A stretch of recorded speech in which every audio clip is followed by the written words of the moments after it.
नमस्कार दोस्तों, डिजिटल दुनिया सेफ रखने के लिए जरूरी है अवेयरनेस। इसलिए आज के राउंड अप में हम लाए हैं इंडिया और ग्लोबल साइबर दुनिया की 5 बड़ी खबरें, जिसमें शामिल है ट्रू कॉलर का फैमिली प्रोटेक्शन फीचर, टेलीग्राम द्वारा अंडरग्राउंड एक्टिविटी पर रॉक, एप्पल और गूगल की global cyber attack warning, open AI की नेक्स्ट जेन एआई से साइबर सिक्योरिटी खतरे की चेतावनी और चेक पॉइंट की रिपोर्ट में ग्लोबल साइबर अटैक्स और रैंसमवेयर में तेज उछाल। चलिए शुरू करते हैं आज की साइबर जर्नी। ट्रू कॉलर ने लॉन्च किया family protection feature. True collar ने फैमिली प्रोटेक्शन नाम का नया और फ्री फीचर लॉन्च किया है एंड्रॉइड और iOS के लिए।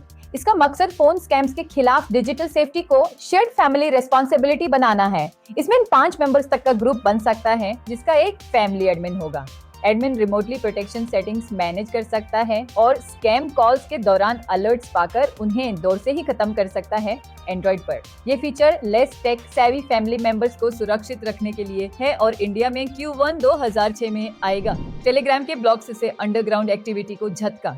Based on the URL title, which suggests Telegram is taking action against illicit groups, forcing them off the platform. Telegram पर illegal underground activities करने वाले ग्रुप्स को अब मुश्किल हो रही है।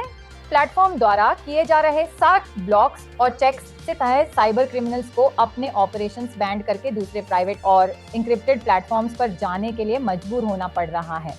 यह कदम डिजिटल सेफ्टी और लॉ एनफोर्समेंट के लिए एक पॉजिटिव डेवलपमेंट है, जिससे साइबर क्राइम को कंट्रोल करने में मदद मिलेगी।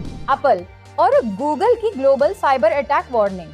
एप्पल और गूगल ने 150 से ज्यादा देशों में यूजर्स को sophisticated state backed hacking attempts और कमर्शियल स्पाईवेयर रिस्क्स के खिलाफ ग्लोबल थ्रेट नोटिफिकेशंस जारी की हैं। एप्पल ने अफेक्टेड यूजर्स की संख्या नहीं बताई, जबकि गूगल ने एक्सप्लिसिटली सेवरल 100 अकाउंट्स को नोटिफाई किया, जिनको पाकिस्तान और इजिप्ट जैसे रीजन्स में इंटेलेक्सा स्पाईवेयर टूल से टारगेट किया गया। टेक जायंट्स ने कहा कि ये वार्निंग्स डिजिटल एस्पियोनाज के खिलाफ क्रिटिकल डिफेंस हैं। ओपन एआई की वार्निंग, नेक्स्ट जेन एआई से साइबर सिक्योरिटी खतरा।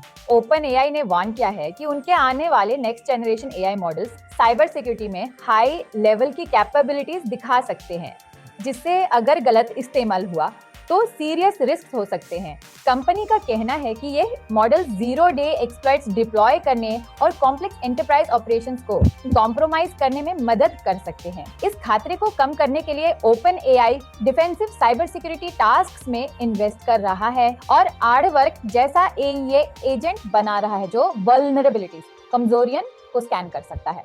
चेक पॉइंट की रिपोर्ट, ग्लोबल साइबर अटैक्स में तेज उछाल। चेक पॉइंट रिसर्च की रिपोर्ट के अनुसार नवंबर में ग्लोबल साइबर अटैक्स में तेज इजाफा देखा गया। हर ऑर्गेनाइजेशन पर एवरेज 2003 वीकली अटैक्स दर्ज हुए। रैंसमवेयर अटैक्स में भी 20% की ग्रोथ हुई। साथ ही इमर्जिंग जेन एआई थ्रेट्स, नया जेन एआई खतरा न्यू डेटा रिस्क को बढ़ा रहे हैं। ये डाटा सेंट्रिक एआई टूल्स की तरफ बढ़ती डिपेंडेंसी के कारण हो रहा है। यह रिपोर्ट ऑर्गेनाइजेशंस को अपनी सिक्योरिटी डिफेंसेस को मजबूत करने की वार्निंग देती है। दोस्तों, यह थी आज की साइबर सिक्योरिटी की टॉप अपडेट्स। अवेयरनेस रखें, अपनी डिजिटल सेफ्टी का ध्यान रखें और साइबर सिक्योरिटी अपडेट्स के लिए IT वॉइस को फॉलो करें और सब्सक्राइब करना ना भूलें।